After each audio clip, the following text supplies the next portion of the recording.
আমরা দেখতে পাচ্ছি দর্শক, যেমনটি বলছিলাম যে বিভিন্ন দেশের রাষ্ট্রদূতরা যেমন রয়েছেন, তারা আসছেন তাকে শেষ শ্রদ্ধা জানাতে। তাছাড়াও আমরা দেখতে পেরেছি দলমত নির্বিশেষে সর্বস্তরের মানুষ এসে কিন্তু তার এই শেষ বিদায় যাত্রার যাত্রায় তারা এসেছেন, যুক্ত হতে এসেছেন। এবং আমরা এই মুহূর্তে দেখতে পাচ্ছি একদম কালরন বাজারের চিত্রটি আমরা দেখতে পাচ্ছি, পায়ে হেঁটেই কিন্তু তারা সবাই যাচ্ছেন সেই যেই দুটায় জানাজা অনুষ্ঠিত হবে সেই জানাজায় অংশগ্রহণ করতে। দলে দলে মানুষ কিন্তু যাচ্ছেন, পায়ে হেঁটেই কিন্তু সবাই রওনা হয়েছেন। এবং আমরা জানি যে ডিএমপি পক্ষ থেকেও কিন্তু বলা হয়েছে যে বেগম খালেদা জিয়ার জানাজা সুষ্ঠুভাবে সম্পন্নের সুবিধার্থে কোনো গাড়ি মিরপুর সড়ক ব্যবহার করে মানিক মিয়া অ্যাভিনিউয়ে না যাওয়ার জন্য অনুরোধ করা হয়েছে। এটি আমরা জানি। এবং কিছু কিছু জায়গায় কিন্তু সকাল থেকে আমরা দেখেছি যে গাড়ি চলাচল বন্ধ করে দিয়েছে, কিন্তু তারপরও মানুষ পায়ে হেঁটেই রওনা দিয়েছে। এবং সেই যে জনস্রোতটি, সেই যে ঢলটি, সেটি কিন্তু আমরা দেখতে পাচ্ছি।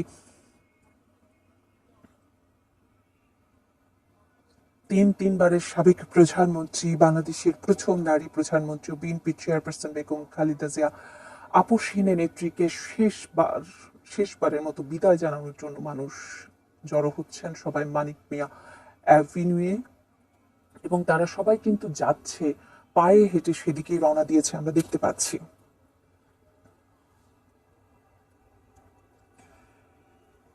এই যে শোক যাত্রা, দলমত নির্বিশেষে সর্বস্তরের মানুষই কিন্তু সেখানে যুক্ত থাকবেন আমরা দেখতে পাচ্ছি।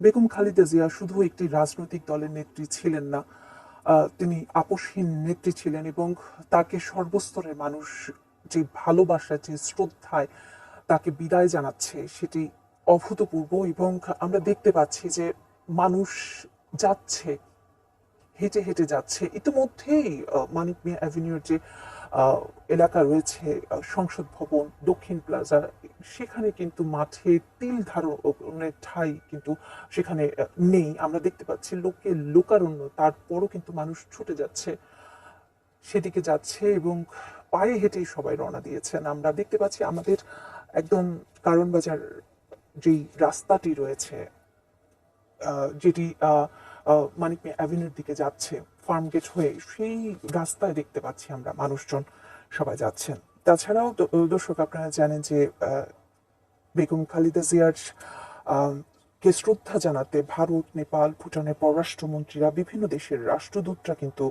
এসেছেন। যেমনটি বলছিলাম যে ইটালির রাষ্ট্রদূত, সুইজারল্যান্ডের রাষ্ট্রদূত, মিয়ানমারের রাষ্ট্রদূত, চীনের রাষ্ট্রদূত, ব্রিটিশ হাই কমিশনার, দক্ষিণ কোরিয়ার ভারপ্রাপ্ত রাষ্ট্রদূত, ইউরোপীয় ইউনিয়নের রাষ্ট্রদূত, প্যালেস্টাইনের ভারপ্রাপ্ত রাষ্ট্রদূত, সিঙ্গাপুরের হাই কমিশনার, ফিলিপাইন রাষ্ট্রদূত, রাশিয়ার ভারপ্রাপ্ত রাষ্ট্রদূত, অস্ট্রেলিয়ার হাই কমিশনার, লিবিয়ার রাষ্ট্রদূত, নেদারল্যান্ডসের রাষ্ট্রদূত, তারাও কিন্তু ইতিমধ্যে এসে পৌঁছেছেন। এবং তারা সবাই তাকে শেষ শ্রদ্ধা জানাতে এসেছেন।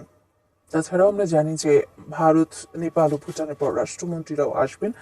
আম, ইতিমধ্যে গতকালই এসে পৌঁছেছেন নেপালের পররাষ্ট্রমন্ত্রী। আহ, এবং সবাই ইতিমধ্যে ঢাকায় অবস্থান করছে। পাকিস্তানের পার্লামেন্টের স্পিকার রয়েছেন, ভারতের পররাষ্ট্রমন্ত্রী, ভুটানের পররাষ্ট্রমন্ত্রী, মালদ্বীপের প্রেসিডেন্টের বিশেষ দূত, শ্রীলঙ্কার পররাষ্ট্রমন্ত্রী, বিভিন্ন দেশের রাষ্ট্রদূতরাও কিন্তু আহ, এই বেগম খালেদা জিয়াকে শেষ শ্রদ্ধা জানাতে তারাও যুক্ত থাকবেন। তাছাড়া উপদেষ্টা পরিষদের সদস্য বৃন্দরাও কিন্তু থাকবেন।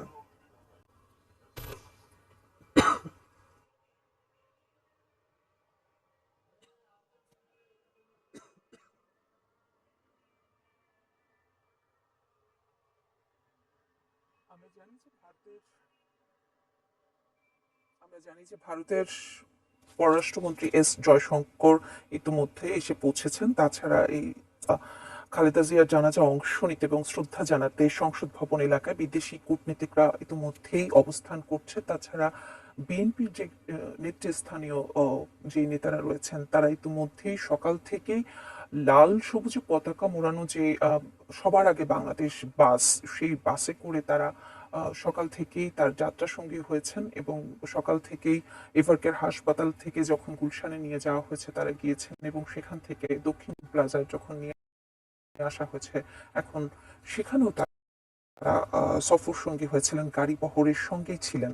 উপদেষ্টা পরিষদের সদস্য, বিভিন্ন রাজনৈতিক দলের নেতৃবৃন্দ এবং যারা আম, রয়েছেন, কূটনীতিকরা এবং বিদেশি কূটনীতিকরা যারা রয়েছেন, তারাও কিন্তু এসে যুক্ত হবেন।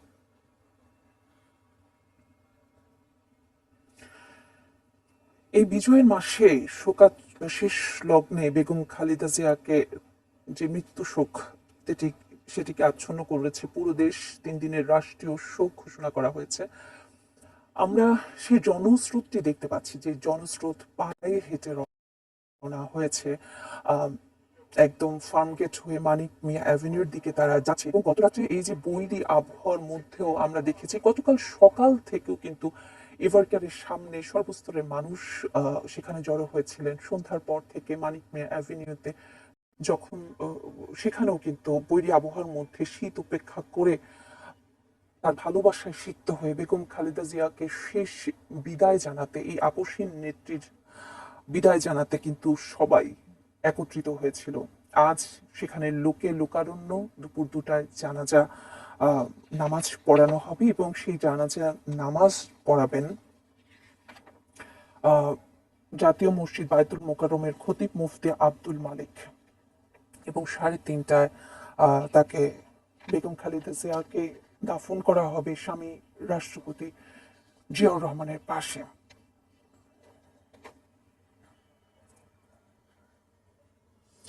জানাজা উপলক্ষে সার্বিক নিরাপত্তা নিশ্চিত করা হয়েছে, আমরা জানি, এবং সমন্বিত নিরাপত্তা ব্যবস্থা গ্রহণ করা হয়েছে। পুলিশের পাশাপাশি এপিবিএন, র্যাব, বিজিবি, সেনাবাহিনী মোতায়েন রয়েছে।